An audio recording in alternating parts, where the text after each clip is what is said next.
assets, the examples you are given is absolutely correct. Like bank deposits, it can be equity shares, bonds, debentures, mutual funds. So all these are some of the examples of financial assets. So what do we understand by financial asset is that it is a contract where there are two parties, and one party has one party or one person in the contract has a right to receive something. The other person has the obligation to pay something.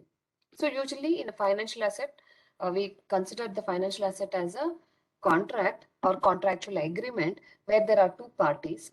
We in among the two parties, one party has the right to receive something, and the other party has the right obligation to pay something.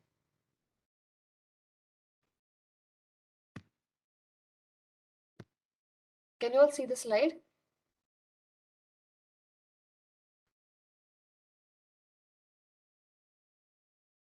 So a financial instrument is a contract that gives one party a right to receive cash or anything from another party who has an obligation to pay. And the person in the contract, the party or the person who has the right to receive, for him, the financial asset will be called, for him, the financial instrument will be called as a financial asset. But whereas the person who has the obligation to pay, it becomes a financial liability for him. So here we have few examples for financial instrument, and we'll see who has the right, who is the party who has the right to receive, and who is the party or which is the party which has the obligation to pay. So let's take the first example given here, bank deposit, which one of you quoted as one of the example for financial instrument. So in bank deposit, the customers of the bank or the account holder, they are entitled to withdraw the deposit which is there in their account, and they are also entitled to receive the interest payments on the balance they have in the bank account. So here the bank customer or the bank account holder has the right to receive, and the bank has the obligation to pay the interest and pay the deposit to the customer. So here one party has a right, other party has the obligation. Similarly, in case of trade receivables, the seller is entitled to receive the invoice amount and the buyer is obliged to pay the seller. Whoever has purchased, they are obliged to pay, and the one who has sold that is the seller, has the right to receive the value of the invoice, value of the purchase or the sale. And in case of bank guarantee, you have two parties. One is the lender, the other one is the guarantor. In case of bank guarantee, you have lender and the guarantor. The contract is between the lender and the guarantor.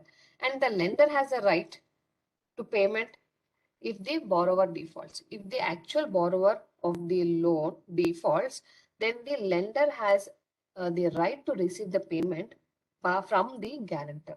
And the guarantor has the duty or the obligation to pay the lender if the borrower defaults. So what we understand from this is a financial instrument is a contract or contractual agreement where you have two parties. One party has the right to receive something. It can be in the form of cash or anything else, any other underlying asset. And the other party has the obligation to fulfill that contract agreement or pay. And likewise, you told me several examples like bond, share. So here what happens is that in case of bank deposit, for the customer, bank deposit will act as a financial asset. But whereas for the bank, bank deposit will be like a liability, financial liability, because here they have the obligation to pay. Initially, we understood that the party who has the obligation to pay for him, the financial instrument will become a financial liability. But whereas for the person who has the right to receive, the financial instrument is going to become a financial asset. Okay. So here we are trying to understand what is exactly the financial asset. So we are mostly mostly talking or discussing here about the financial asset, that is the right to receive something from the point of view of the party who has the right to receive the cash or any other things. So before we begin discussing about the impairment of assets and derivatives, let's discuss few of the basic concepts like what is fair value, financial instrument we discussed now. Financial asset also we have discussed. In this, yeah, here we have again it's repeated. So financial asset, we understood that it's a contractual agreement where the person has the right to receive the cash or any instrument, the underlying instrument. And always the financial assets are measured at fair value. Fair value, no, that is the market value as on that date. And subsequently, maybe after a year, see, initially when you buy, when the company or as a person, when you purchase a financial asset, that value of that asset is the fair market value. The value of that asset at the market at that point of time. That is how you're going to measure in the initial, during the initial days when you have purchased. But subsequently, maybe after an year or so, how do you measure the value of the asset? You all know there is a concept called as depreciation. You're going to amortize that asset, right? So, depending on the usage and depending on the laws and principles, you're going to depreciate, you're going to deduct the depreciated value from the asset and you're going to take the amortized value in the next year. You can do it in this way, or you can also take the fair value of the asset as on the date in the next year. So there are two ways of valuing or measuring the value of the financial asset in the subsequent years. In the initial years, all the assets are measured at fair market value, fair value. But subsequent years, after a year's usage, the asset can be, financial asset can be valued either using the amortized cost, that is by deducting depreciation and then taking the balance value as the value of the asset, or they can use the fair value method even in the next year. The value of that asset after a year's usage in the market. So that is the fair market value. And this is about financial asset, how we recognize. We are going to discuss more about this when we are discussing about the impairment of assets. Then one more concept we were talking about fair value here. The assets, financial assets are valued at fair value. So what do we understand by fair value? Is it the purchase price? Is it the initial price, initial value? What is your understanding on fair value?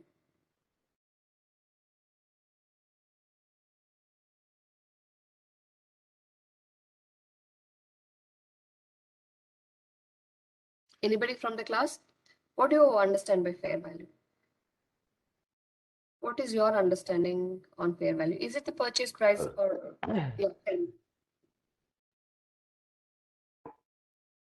Yes, Vishwa.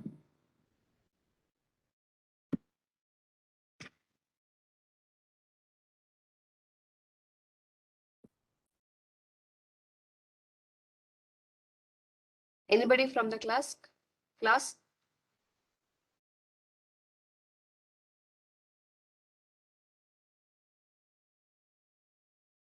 We know that purchase price is the initial price. That is, when you purchase the asset, the cost or the price you pay for purchasing that asset is the purchase price. But is your fair value same as purchase price, or is it a different? Yeah, tell me. It's the price that's shown in the document that of an asset. Like when we buy an asset, the registered value that we show in the documents. Okay. So, as per your understanding, you mean that fair value is the cost the company has incurred and the value it has recorded in its accounts. That's what you're trying to say, right? Yes, ma'am. Kind Yeah. of. Usually we get confused with because initially all the assets are valued at fair value. And initially we know that the value of the asset is the purchase price. But fair value concept itself is different from the purchase price. Purchase price is the initial value, that is a cost incurred by the person who is purchasing that asset. But fair value is the value of that asset as on that date. Especially it is the sale value of the asset, sale price of the asset as on a particular date. For example, think that I have bought a phone. So today the fair value of this phone might be different. But if I'm trying to measure the value of this phone or this asset after a year, the fair value might differ. Because next year if I want to sell this, the price at which I can sell is different. maybe I'll get a little lesser price. So fair value of an asset is the value of an asset as on a date. If on a particular day, if you want to sell that asset, what price you can get out of it, that is called as fair value. Usually your fair value is based on market. That's why it is called as market based measurement. The fair value, the fair value of an asset depends on the market, measured based on what market quotes as on that day, and it depends on the usage of that asset, when you have bought it, the condition of the asset. It all depends on that. Hope all of you understood what is fair value. It is the sale price as on a particular date. If you want to sell it today, at what price you can probably sell, that value is the fair value of the asset. Is it simple enough?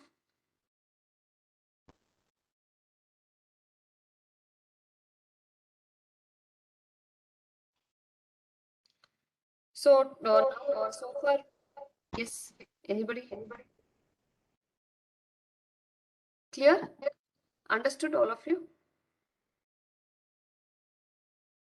So, so far we have learned what is financial instrument, what is a financial asset. In financial asset, we know that there are, in financial instrument, there are two parties. Depending on their role, they will either have a financial asset or a financial liability. Financial asset will be shown in the books of the person who has the right to receive, and it is the same asset will be shown as the same instrument can be shown as a financial liability if in case that person has the obligation to pay. So that we have understood.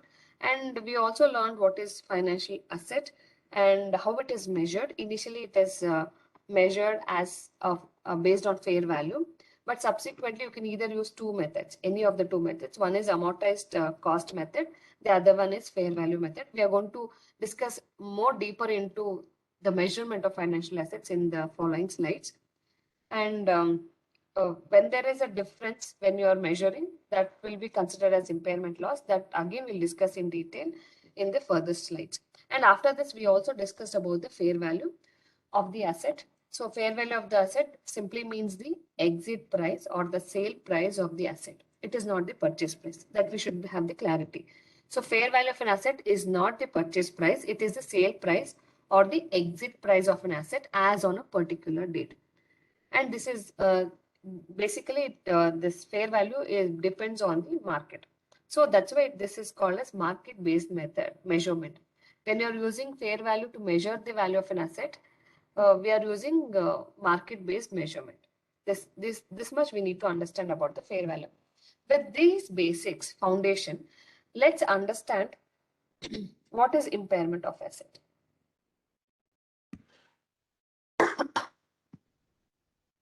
See, usually what happens is that many a times the company purchases assets and records it in the balance sheet. So most of the time it will be recorded at the historical cost, and many times they might also upgrade that depending on several rules and regulations. But for example, think that an example I'll give you. The company has an asset. It has recorded in the balance sheet at the value of 10,000. The value of a particular asset the company has recorded in the balance sheet is 10,000. But if the company wants to sell this asset in the market as on today, and in the market, this asset will fetch only 8,000. So that means that the fair value of this asset is how much? The fair value of this asset?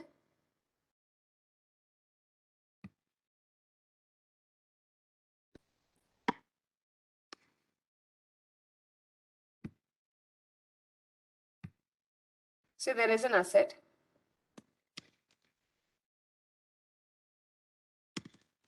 The balance sheet value of this asset is balance sheet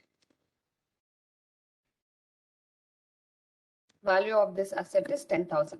That is, the company has recorded the value of this asset as 10,000 in its balance sheet. But today, if this company wants to sell this asset in the market, it will fetch only 8,000. So that is the fair value.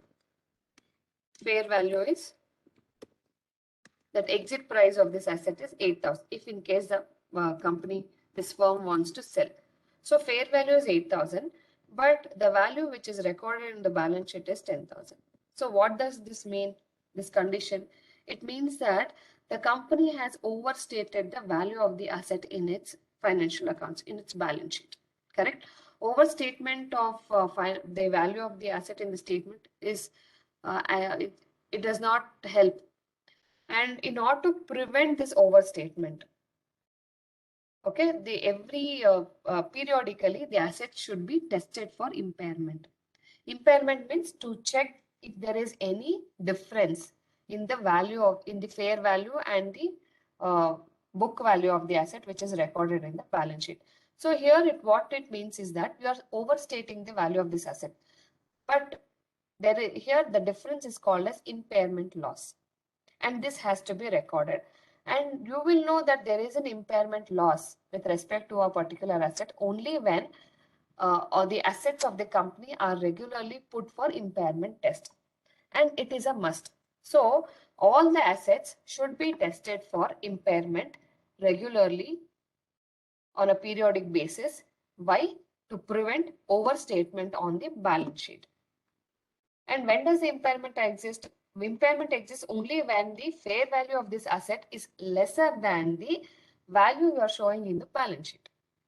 See here in this case, the example which I have given, the fair value is 8,000, but the balance sheet value of the same asset is 10,000. That means that your fair value is lesser than the value which you are showing in the balance sheet. That's why here we can easily say that there is an impairment. Impairment is existing with respect to this asset. So whenever there is an impairment existing, then impairment loss should be recorded. That is, here the difference is 2,000. The 2,000 is called as impairment loss.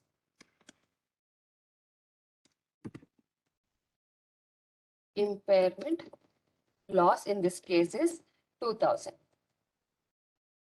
You're overstating the value of this asset in your balance sheet by 2,000. So this becomes your impairment loss, and this should be recorded. And this will be shown in the income statement.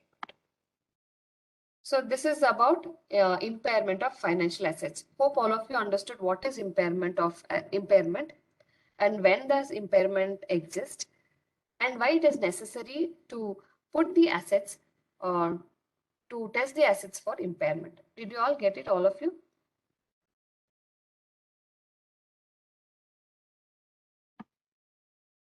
And as per IAS 36, impairment of assets is a must for all the entities so that they don't carry the higher value in their balance sheet compared to the actual value of the asset.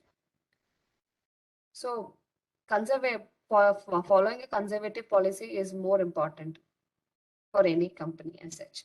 So all of you understood what is impairment of financial assets? Regularly valuing the asset so that you will get to know that if there is a difference between the fair value and the value you have recorded.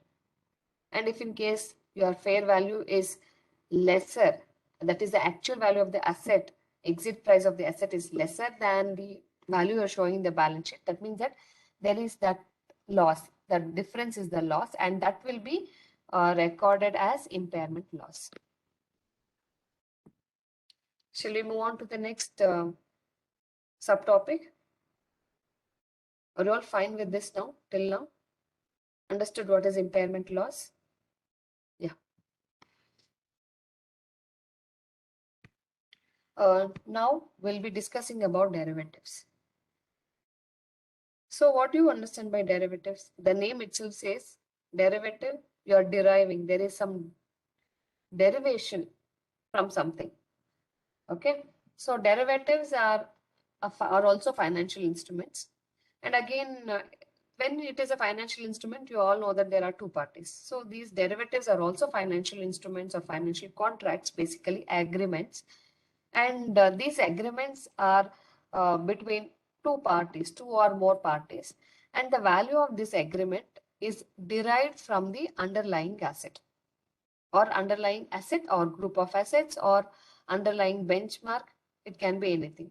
So that's why for this financial instrument, we call these financial instruments as derived, because The value of these instruments are derived from the underlying instrument.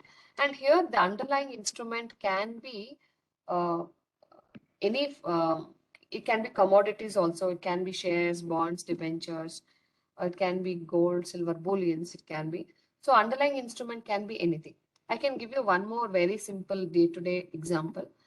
For example, think that curds and ghee and all the milk products. These products are derived from the base product, that is milk, right?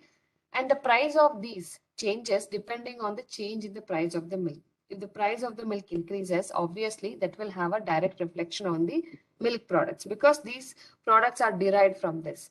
So the value of these milk products, curds and other things are derived from the base. So this is the same logic we apply to these derivative instruments.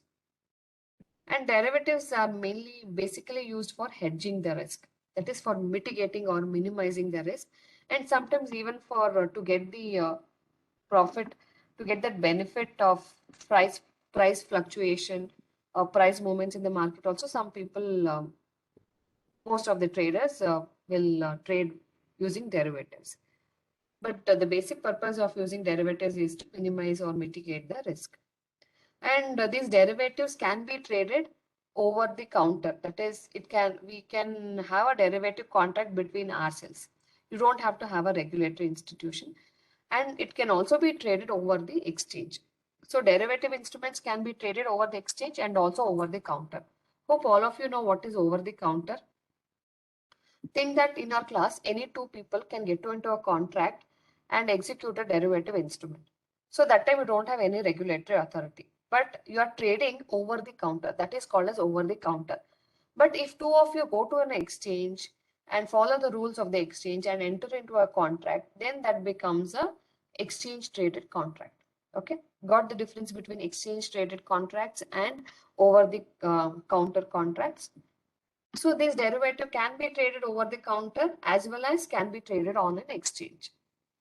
And as I told you initially, the prices of these derivatives derive from the fluctuations in the underlying asset. I'll give you an example for a derivative so that you'll be able to visualize and relate to what conceptually we are trying to discuss. And common types of derivatives which we are going to discuss are future contracts, forward contracts, options, and swaps. Okay, let's look into the first one, forward contracts. I'll give you an example before we get into what is the meaning and how. So we all know derivative instruments. This is forward agreements are one of the derivative instruments. So we know the derivative instruments are the agreements or the contracts between two parties. And when they're entering into the contract, they're going to decide, they're going to agree that they're going to exchange some underlying asset for a particular price. The price, the exchange will happen in future date. And the date will be decided today. The price at which this exchange will happen will also be decided today, and it will be mentioned in the agreement. So this is how a forward agreement or a derivative contract works. See, I'll give you an example. Think that there is a farmer. A farmer sees that the price, the farmer grows a crop. Here he wants to grow wheat because he feels that the price of the wheat in the market is good. So he wants to reap the benefit of that good price for the wheat. So you all know when he grows the crop today, the price of the wheat is very good in the market. But by the time he harvests and he gets the crop in his hand, it will take around some time, minimum 3 months time. Hypothetically, I'll tell you 3 months time. So today he feels that the price is good and he is growing the crop. But he can sell those crops or he can sell that wheat only after 3 months, after the harvest is done, right? But you don't know the market. There might be fluctuation. After 3 months, the price of the wheat might be even more or it can drop down. So there is a risk involved. So in order to avoid this risk, what the farmer does is he will enter into an agreement with the middleman who is going to purchase the wheat from him. So he'll enter into an agreement with the middleman. Think that today the price of the wheat per kg is 100. It's again hypothetical value I'm giving you. Today it is 100. So he thinks that 100 is a very good price. So he will enter into a contract with the middleman. He says that after 3 months, he is going to sell his wheat to him at 100 rupees per kg. So this is an agreement he's going to make. And here we know that maturity date is after 3 months. And the price at which they are going to exchange is 100 rupees per kg. Okay. So this agreement happens between the middleman and the farmer. Here there is no regulatory institution or regulatory body between these two. So here they are doing a over-the-counter trading. And this is one of the example of forwards. After 3 months, if the price of the wheat is 100, 110, that means that the farmer, if he sells that wheat in the market, he'll get a little higher price. But if he sells it to the middleman, then he will get only 100. So the condition is favorable for the middleman. If the price of the wheat is more than the agreed upon price at the end of the contract, the condition is favorable for the middleman because he can purchase the wheat at a little lesser price than in the market. But if the price of the wheat falls, if it drops to 90 rupees, then it is a favorable condition for the farmer because if he goes to the market, he can sell only at 90 per kg. But as per the agreement, he can sell it to the middleman at 100. So the condition at the maturity date can be favorable to one party, can be unfavorable to another party. Since there is no regulatory body, there is chances that one of these parties can default, may not fulfill the obligation if the condition is not favorable to them. So the example which I gave you is an example for forward. So forward contracts or forward agreements or forwards are those which are traded over the counter. It is not traded over the exchange, they are traded over the counter. And they don't have any regulatory body in between. And because there is no regulatory body in between, there is great chance that there is default risk. One of them might not fulfill the conditions, or one of the parties may not agree to execute the agreement. So that is a risk which is involved in the over the counter contracts. That is in case of forward contracts. Clear? Understood what is default risk and what is forward agreement? This is customized. The terms and conditions are decided by these two parties who enter into the contract. Next, we'll see another type of another type of derivative, that is futures. Futures and forwards both are similar. Both operate in the same way, but only difference is that forwards are traded over the counter, but whereas future agreements or futures are traded over the exchange.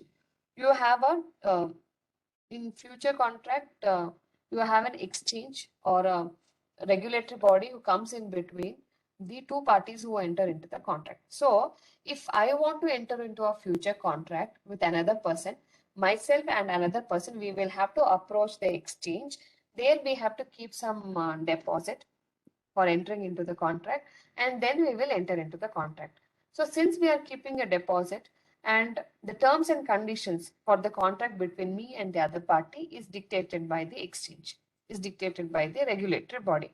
So here the advantage of futures is that there is no default risk. That is, both of us, myself and the other party, we are obligated to exercise the contract on the end date as per the agreed upon terms and conditions. If in case we try to default, then we are going to lose out the money which we have deposited with the exchange. Okay, I'll repeat once again. The difference between future and forward, both are agreement between two parties who wants to exchange something at a fixed price in the future. The price is fixed today, but only difference is that your forward contracts are traded over the counter, whereas your future contracts are traded on the exchange. And in case of forward contracts, there is a risk, that is default risk. The party, any one of these parties can default if the condition is not favorable to them. But in case of futures contracts, both the parties to the agreement are obligated. They have an obligation to fulfill the terms and conditions. of the contract. And moreover, in case of forward contracts, the terms and conditions are given by these two parties who are entering into the contract. There's no regulatory authority.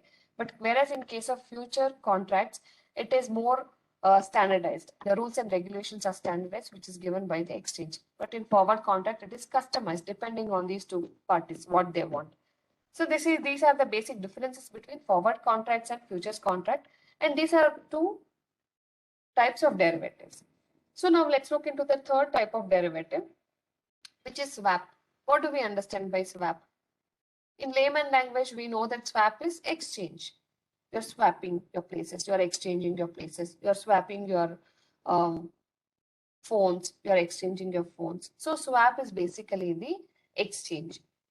And the swap is also one of the common types of derivatives which are used, especially when you want to exchange one kind of cash flows with the other kind of cash flows. We know that there are two kinds of cash flows. One is fixed cash flows. The other one is variable cash flows. Okay. Variable cash flows is also called as floating cash flows. Usually what happens is that I'll give you one example so that you can understand what these swaps mean. Think that I have taken a loan and my friend has also taken a loan. We all know that each one of us perceive the market in different ways. Today I've taken a loan at a fixed rate of interest. So that means the interest rate which I need to pay on that loan is fixed. So there are two parties, triple X and triple Y. Okay. Both of them have taken the loan for the principal amount is the same.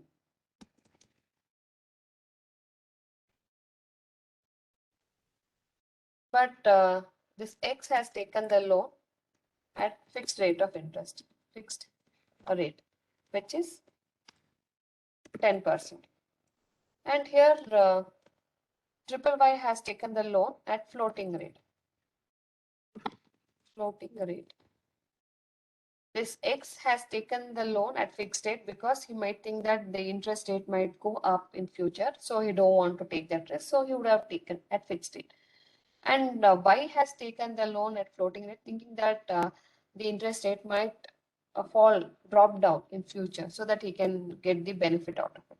Floating rate means every year or every period, depending on the market, the interest rate keeps on fluctuating, keeps on varying, changing. That is floating rate. So here maybe after a year or so, if X wants to change from fixed to floating and Y wants to change from floating to fixed, they cannot do it with their banks because they have already entered into an agreement. But they have another option to do that. That is, they can enter into a swap agreement. X can enter into a swap agreement with Y and they can exchange the interest rates. And this is an example for interest rate swap. They are exchanging the interest rates. See here, they are not exchanging the principal or loan amount, but they are exchanging only the interest payments. So from second year onwards, triple Y will pay interest at floating fixed rate and triple X will pay interest at floating rate. This is how they exchange the interest rate after the period, after they enter into the swap agreement. Hope all of you understood what is swap. Exchanging the interest rates, exchanging the payments, fixed payments to floating, floating payments to fixed payments. Clear about swaps, all of you?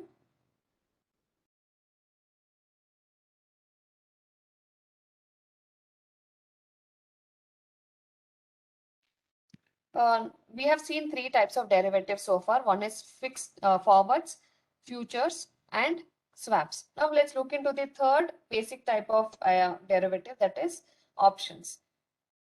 Okay, here option is also a contract. See, all these derivatives are contracts. Here what happens is that options are exchange traded, whereas swaps are over the counter.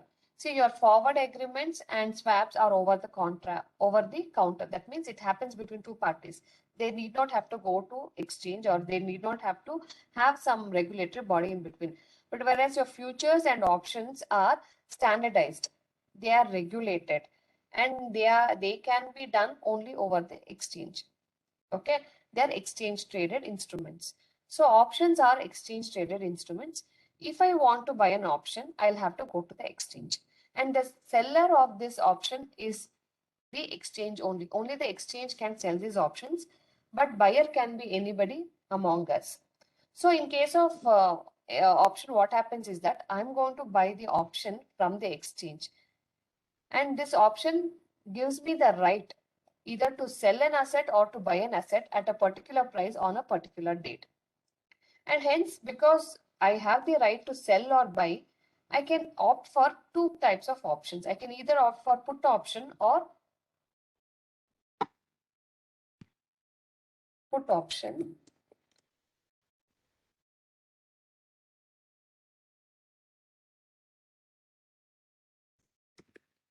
buy option.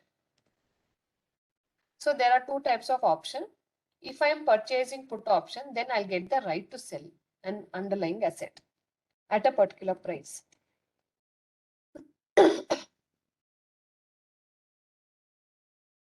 So this is also called as call option.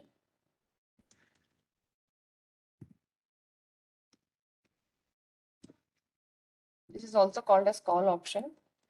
So put option, there are two types of options.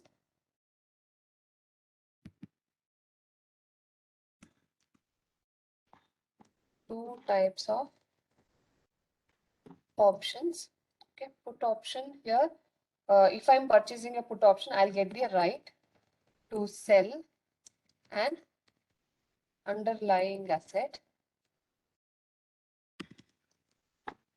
at a price agreed upon on a future date. But if I'm buying a call option, then I get the right to buy, right to buy an underlying asset at a price, at a predetermined price, that is agreed upon price, at a predetermined price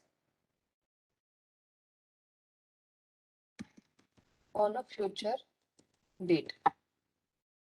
So understood what is option. Option basically gives you right, but you will not have an obligation.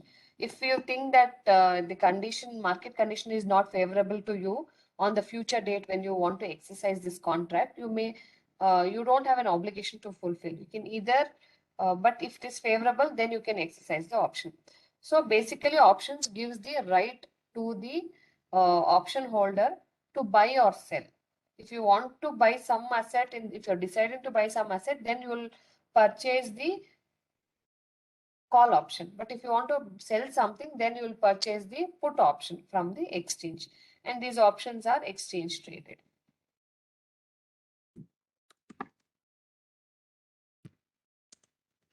These options are exchange traded.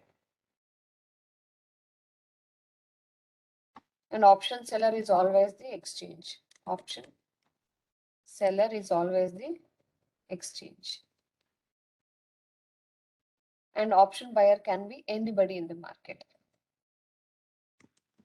Option buyer can be anybody in the market, and they can buy either put option or call option. If they want to purchase something or buy something, then they will take the call option. But if they want to sell something, then they will go for put option. So these are the basic, this is the basic understanding about options, one of the derivative financial instruments. So we learned what is financial instrument, what is financial asset, the two parties, who has the obligation, who has the right. Then we also learned what is fair value, what it means. Then impairment of assets, why it is important, why it is done, what is impairment of asset, that we have learned. We also learned what are derivatives, what are the basic types of derivatives. Okay. With this, any doubt so far? Okay, these are the basics. But now we are going to understand how these derivative instruments are measured. The value of the derivative instruments are measured or valued. Is it using fair value or is it using amortized? So for that, we will look into the next slide.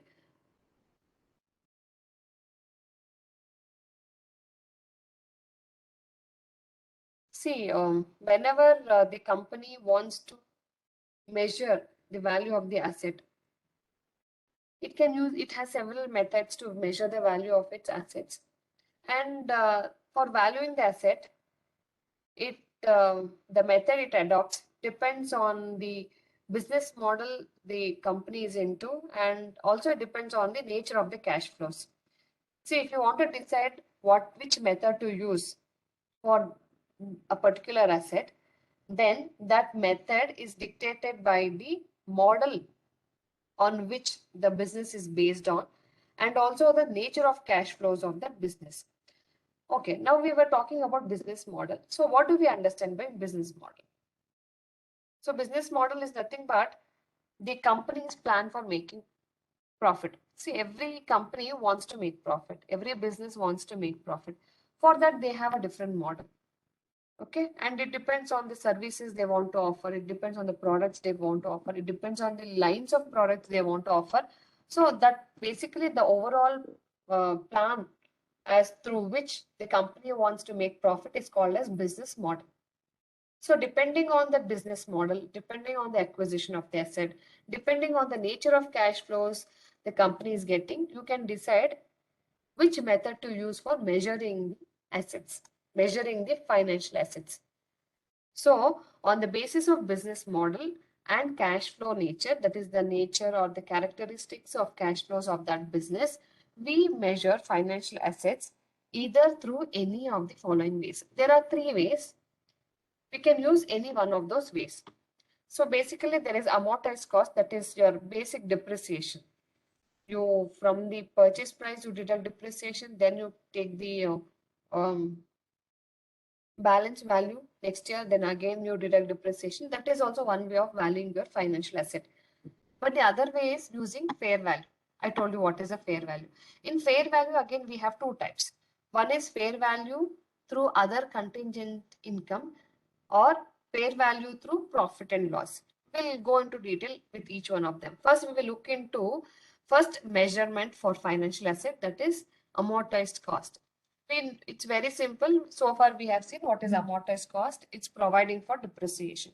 Every year, you reduce a particular amount from the actual value of the cost of the asset and provide for depreciation. And this method is called as amortized cost. Here there is an example. I'll just, we will have a look at it. Harish company bought rupees 1,012% 5-year debenture with a remaining maturity of 4 years at its current market price of rupees 1,063. So here what it says is this company has bought 5-year debenture. So here debenture becomes an asset. It is an asset, financial asset. Okay.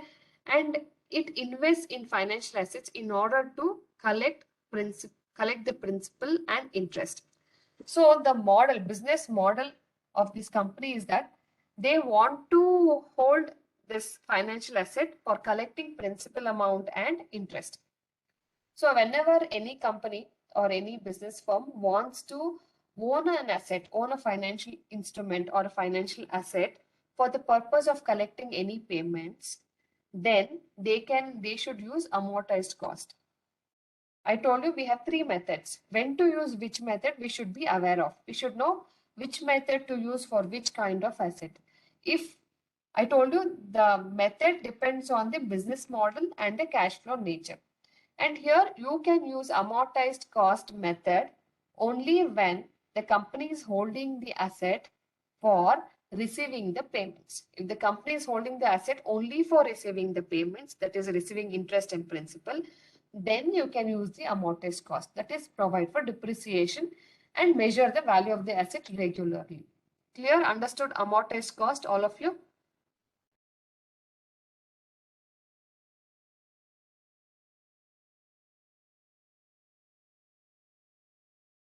And second method, fair value through other comprehensive income. See, when do we use this method is that this method to measure the financial asset is used when the company is holding the asset for collecting the payments and also for selling in future. If the company purchases an asset for the purpose of receiving some payments from this asset and also for selling the asset in future, then it will have to use fair value through other comprehensive income. Getting it, all of you? Understanding it? See, here we have an example. In this company, Vikrant company bought a rupees 1012% 5-year debenture with a remaining maturity of 4 years at its current market price of 1063. It invests in financial assets in order to collect interest and principal and sell financial assets. See, in the previous company, that Harish company, they bought this debenture and their business model, that is their purpose is only to collect the principal and interest. So that's why we use amortized method. But here Vikrant company has bought this debenture and their business model, that is their purpose of purchasing this financial asset is to collect interest and payment, interest and principal amount, and also to sell the financial assets. So their business model is different. So whenever the company purchases the financial asset for the purpose of receiving payments and also for the purpose of selling it in future, then they can measure the value of this asset using only this method, that is fair value through other comprehensive income. But if the company has purchased the asset for the purpose of only collecting the payments, then they'll have to use the amortized cost method for measuring the value of the financial asset. Getting it, all of you? So whenever the company wants to measure financial asset, they'll have to see what is the purpose of purchasing this asset. If they're purchasing for the purpose of receiving only the payments, interest payments and principal payments, then they will have to use amortized cost. But if they have purchased this financial asset for the purpose of collecting the payments and also for the purpose of selling this asset, they're selling this financial asset in future, then they will have to use this method for measuring the value of the asset. That is fair value through other comprehensive income. Clear? Understood first two methods, all of you?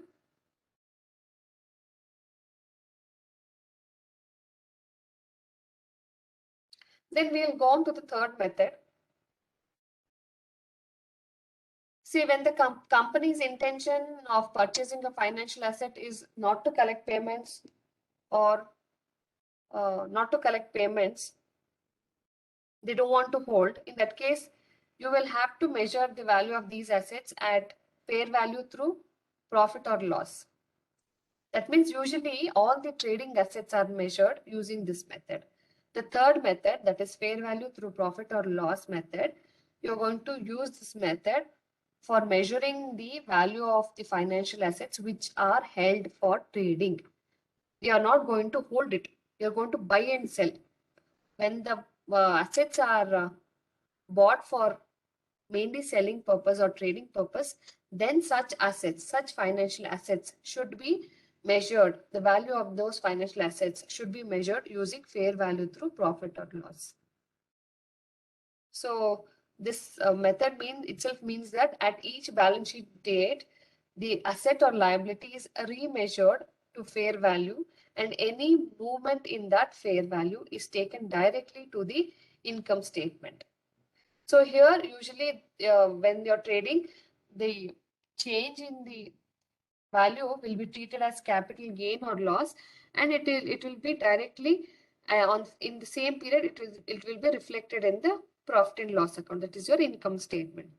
And this method is used when the first two methods are not applicable.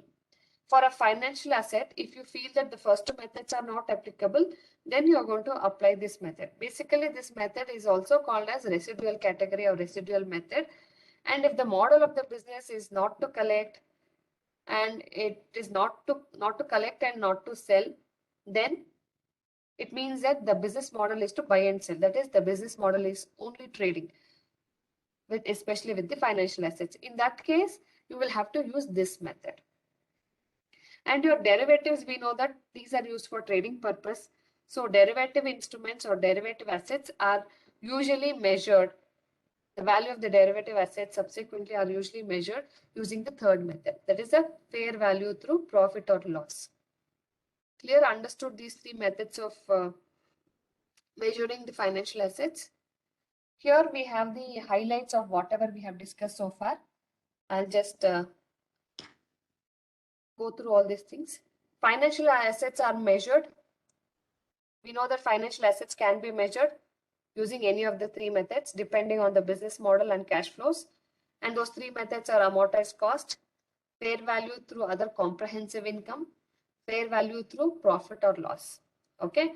And depending on the business model and depending on the cash flow nature, we determine the classification of financial assets, and accordingly we choose any of one of these methods for measuring the value of the financial assets. And when you are measuring the value of the financial assets, if you find that your fair value is lesser than the value reported in the balance sheet, that will be regarded as impairment of assets, and that impairment loss should be recorded. And in case of derivative financial instruments, the measure, we use the third method. That is, usually derivative financial instruments are measured at fair value through profit or loss. And there won't be any impairment loss in case of derivative financial instruments. There will be only fair value gains or losses. See, I want you to pay attention. See, in case of other financial assets, there is impairment loss that will be reported in statement of profit and loss. But in case of derivative instruments or any trading instruments, there won't be any impairment loss, but there would be fair value gains and losses. And again, that will also be recognized in the statement of profit and loss. So here we have a summary of the three methods we have discussed so far. Three methods of measuring the value of the financial assets. You can use amortized cost or fair value through other comprehensive income or fair value through profit or loss. These are the three methods available for measuring and classifying the financial assets. If the financial asset is held to only collect the payments, then you use the first method, that is amortized cost. If the business model or if the business have purchased the financial asset to collect the payments and also to sell it in future, then you will use the second method, that is fair value through other comprehensive income. And if the company's business model is just trading, buying and selling, they don't want to hold for collecting any payments, in that case, they will follow fair value through profit or loss. And your derivative financial instruments are measured using the third method, which is fair value through profit or loss. And impairment loss is recognized only when you are measuring the asset using first two methods, that is amortized cost or fair value through other comprehensive income. And it is reported in statement of profit and loss. And in case for an asset, if you are following or if you are adopting fair value through profit or loss, there you will not recognize the difference between fair value and the value you are recording in the balance sheet as impairment loss. Instead, you will recognize it as fair value gain and losses, and again you will report them in the statement of profit and loss. Clear? Understood about impairment of loss, impairment of assets, then three measurements for measuring the value of the financial assets and classification, and which method is used for measuring the derivative financial instruments. What are few derivative financial instruments? What is financial asset? What is fair value? Understood all these things? Any doubts so far? Any of you, what do you understand by off balance sheet items? We know on balance sheet items. On balance sheet items, in simple terms, the assets and liabilities or the items which you show it in the balance sheet is called as on balance sheet. Off balance sheet assets are, I mean, those assets, those assets which you don't, or those items which you don't show it in the balance sheet are called as off balance sheet items. One of the example for off balance sheet items are operating lease. I think you all know operating lease. See, in case of operating lease, you You acquire an machinery on a lease, and the company is going to use for its operations. And here, that machinery is an asset, but it is not owned by the company. It is taken on a lease. So what this machinery cannot be reflected in the balance sheet. And that's why this operating lease becomes a off balance sheet item. Hope all of you are understanding what is operating lease and what is off balance sheet items. So when you have an asset in the company, you are using that asset, but this asset is not owned by the company. You have taken it on lease agreement. That's why it is called as operating lease, and it is used for operations. And the rent you pay towards this operating lease, the rent you pay for using this machinery, that rent or the lease amount is treated as an expense and it is reflected in profit and loss account. But this machine cannot be reflected in your balance sheet because the company does not own this asset. Hence, this operating lease is considered as off balance sheet item. Clear? Understood? Off balance sheet item and operating lease.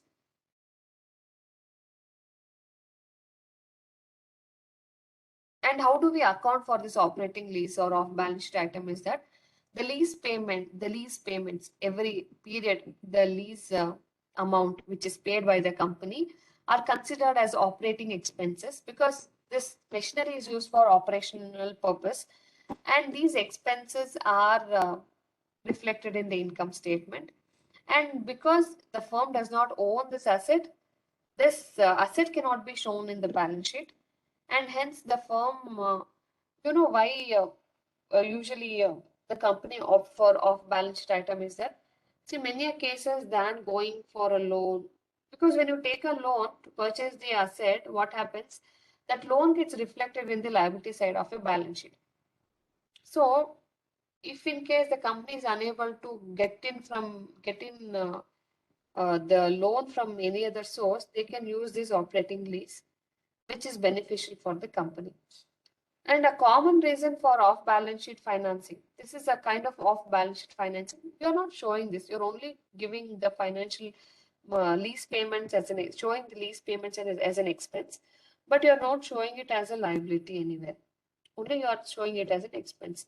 So the main reason or the most common reason is that uh, of this off-balance sheet financing is to obtain funding which the company would not have otherwise been able to achieve. And also, this off-balance sheet financing reduces the exposure to debts. For example, if the company wanted to purchase this machinery, for the funds, it has to depend on external source. It has to borrow.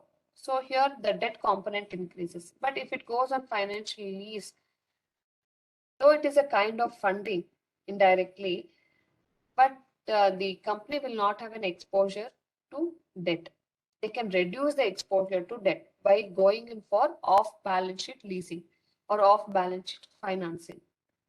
And by going for off-balance sheet financing, uh, since this does not get reflected in the balance sheet, it makes the statement more attractive and stronger looking.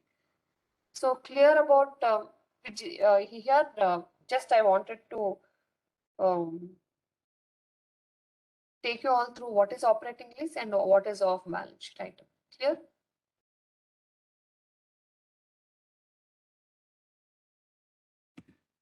Then we'll go on to the revenue recognition concept. So simple terms, revenue recognition, when to recognize a revenue. You know, there are two systems of accounting, accrual system or accrual accounting or cash accounting, or accrual basis of accounting and cash basis of accounting. So what do we understand by cash basis of accounting and accrual basis of accounting? Usually accounts are maintained either of these two ways. See, in case of cash basis of accounting, you are going to record the expenses and incomes when the cash is paid and received. For example, rent. If you have paid the rent today or this year, then you're going to record it in your statement. Or if you have received a cash payment, then you're going to record. If this year, whatever cash payment and cash receipt happens, only those will be recorded in case of cash basis of accounting. But in case of accrual basis of accounting, whether you receive the cash this year or next year, but if that in revenue is recognized this year, then that will reflect. For example, this year you are, for example, think that the company needs to pay the rent, but they have given the time for 3 months to pay the rent. But you are making use of it from this month. But you have got the time for 3 months to pay. But this will be recognized for this year, for this period. So revenue recognition principle, what it means that basically this revenue recognition principle has a feature of accrual accounting. You're going to recognize it as a revenue when you enter into a contract or when you complete that task. And you're going to reflect that in your statements. So the revenue recognition principle states that one should only record revenue when it has been earned, not when the related cash is collected. For example, think that you have joined a company. Okay, you will not get your salary immediately when you join. But when you join the company, you have joined the company on an agreement to receive 10,000 as your month end salary. So that 10,000 today you have not received, but it is recorded as a revenue in your accounts, but you're going to receive only at the end of the month. But when you're recording that income, you're going to record it on the first day itself when it is recognized. So this is called as accrual basis of accounting. And this for revenue recognition principle, this accrual accounting is one of the feature of the revenue recognition. You're going to recognize the revenue when it is earned. You're not going to wait till you receive it. So this is basic. There is an example. A snow plowing service completes the plowing of a company's parking lot for its standard fee of $100. See here, it is taking a contract of plowing the parking lot, and the fee they have agreed upon is $100. So it can recognize the revenue immediately upon the completion of the plowing work. See, it has taken the work. Immediately after the completion of the work, they can recognize this as a revenue. They need not have to wait till they receive that $100. So even if the payment does not expect, even if it does not expect payment from the customer for several weeks, but still they can recognize this revenue soon after the completion of the task of that work. So this concept is incorporated into the accrual basis of accounting. This is called as revenue recognition.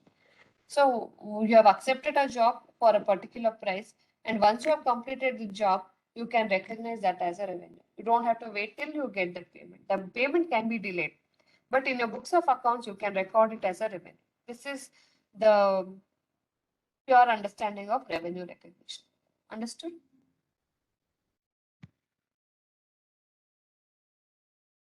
Can one of you read this? What is there on the slide?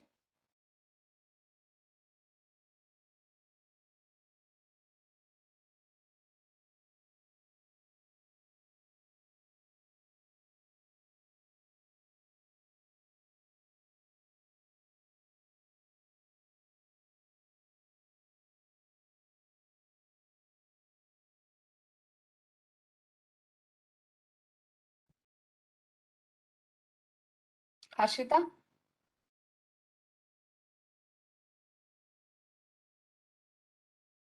John?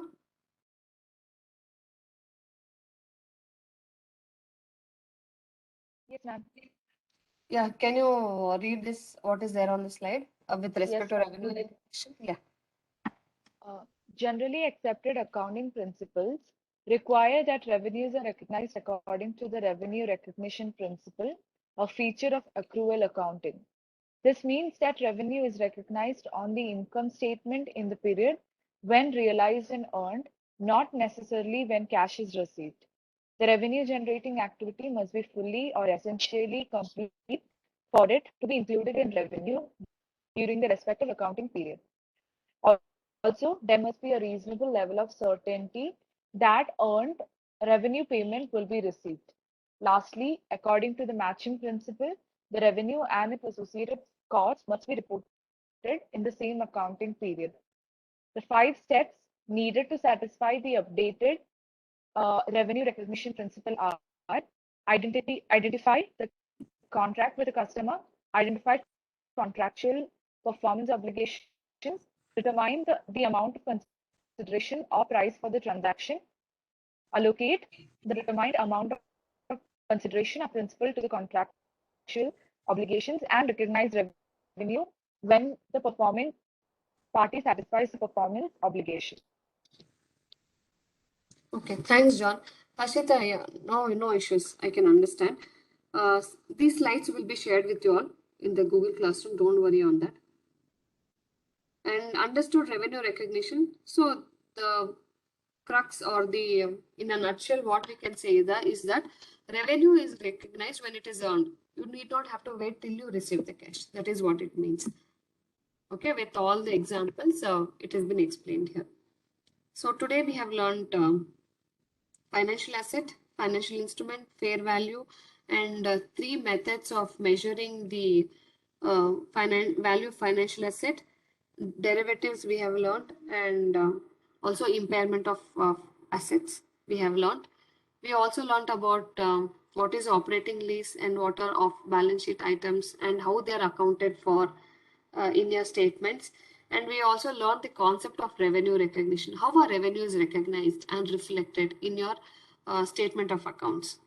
Okay, so these concepts we have covered. Any doubts so far?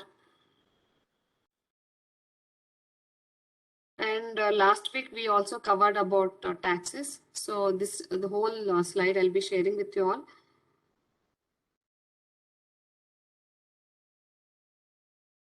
Remember when all of you were doing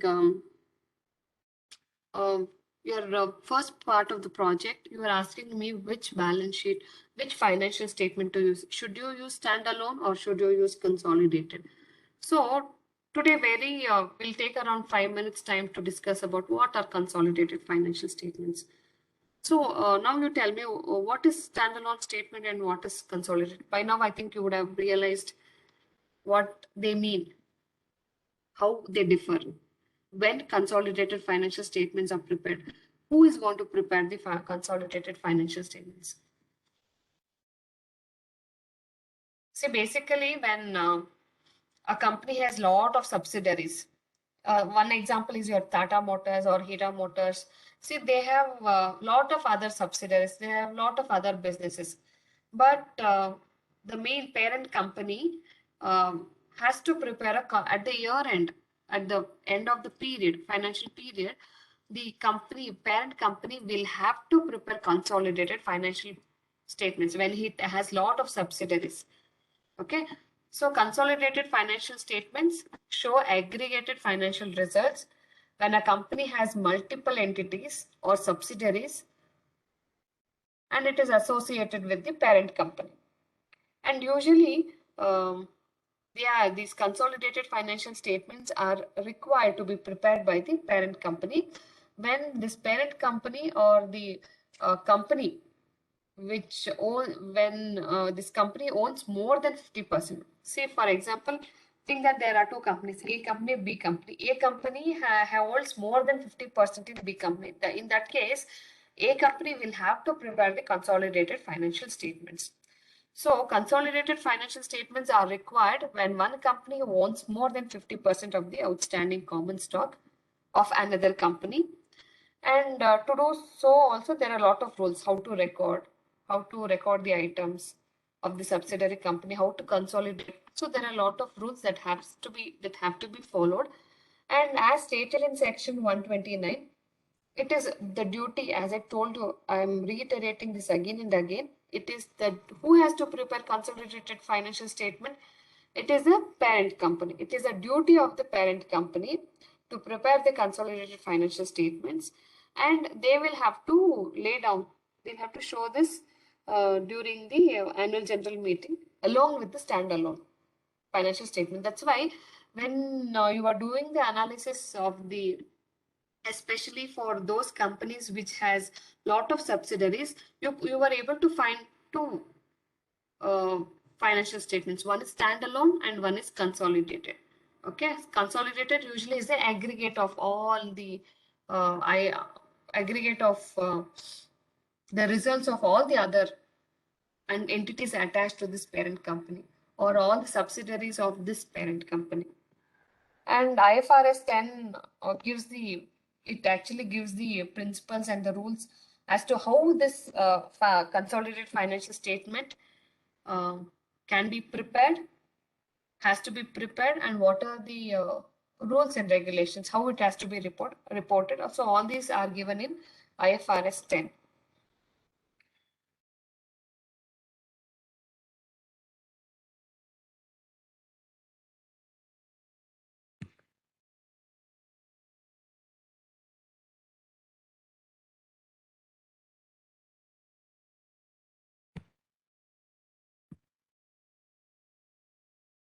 Can you all see this PDF? From PowerPoint, I moved to this PDF. Can you all see? Is it visible to all of you? Yes, ma'am. Yeah. I want one of you to read this. Actually, here, this is again this is the textbook which I've shared with you all, Narayana Swami textbook. In this, they have given how reporting dates have to be looked into when the consolidated financial statements are prepared, and how accounting policies should be there, because subsidiary might be following some other policy, or they might be having some other reporting date. So when there is a difference in reporting date between the parent company and the subsidiary, when there is difference in accounting policies followed by the parent company and subsidiary company, how these things have to be dealt with. So there are some examples given here. Let's have a look at it. See, in case of reporting dates, ideally the parent and its subsidiary should have the same reporting date. If the parent is reporting on has a reporting date of 31st March, it's advisable for the subsidiary also should have the same reporting date, that is 31st March. Or if it is 31st December, it should also be 31st December. But many a times there can be difference in the reporting date of subsidiary as well as the parent company. But if the difference between the reporting dates is 3 months or less than 3 months or 3 months, it's okay. That is fine. But if it is more than 3 months, it's not advisable. Let's look into one of the example here so that we can clearly understand how to deal when there is a change or when there is a difference in reporting dates of the financial instrument of the financial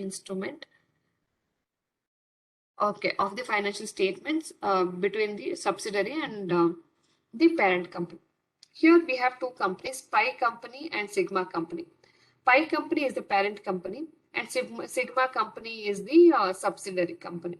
Okay, they have given two cases for this. See, in case A, they say that Pi has prepared financial statements for the year ended March 31st. Okay, so their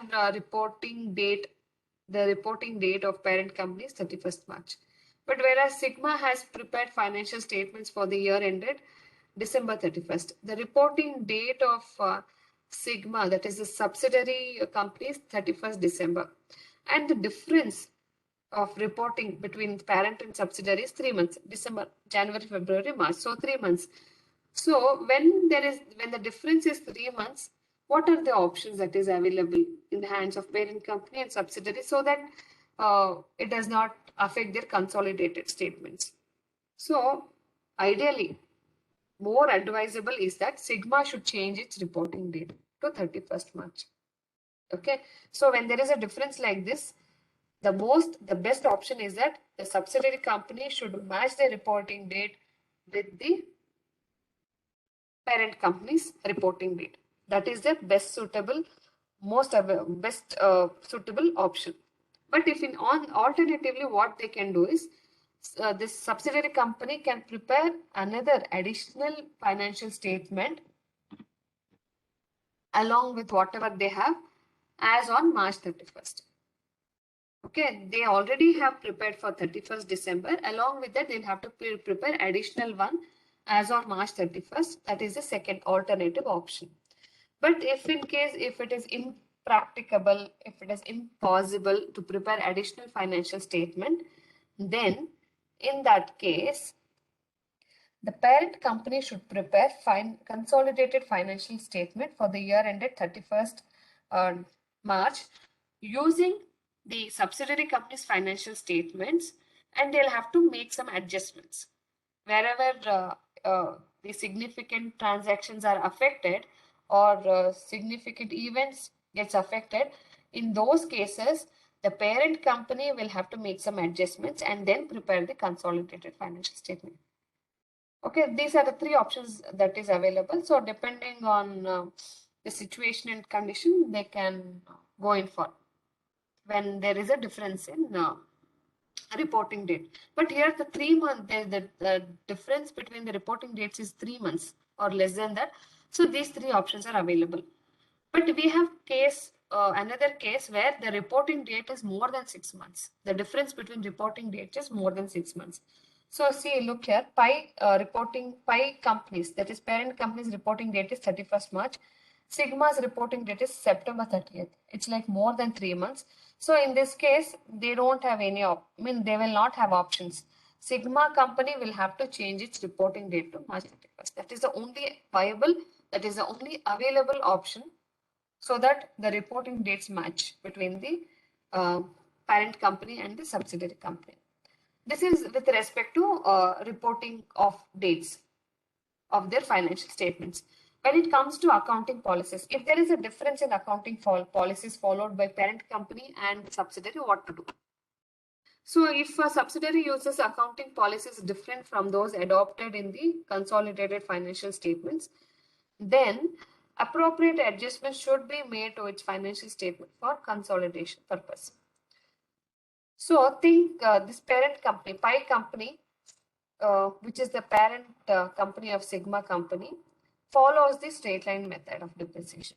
So the parent company is following straight line method of depreciation for a particular class of assets, while Sigma, for the same class of assets, it has adopted written down value. So here method of depreciation varies from parent company to subsidiary company. Parent company is following straight line method of depreciation. Subsidiary company is following written down value method of depreciation. In such scenario, in such cases, the subsidiary company will have to make appropriate adjustments based on what parent company has made. So in this case, what is advisable is that the subsidiary company, that is Sigma company, will have to use straight line method of depreciation for ascertaining the depreciation for that particular class of assets and match with the accounting policies of the parent company. So it is advisable for a subsidiary company to follow or to match with the policies which are followed by the parent company. So these things you'll have to remember while preparing the consolidated financial statements. Clear about consolidated financial statements, all of you?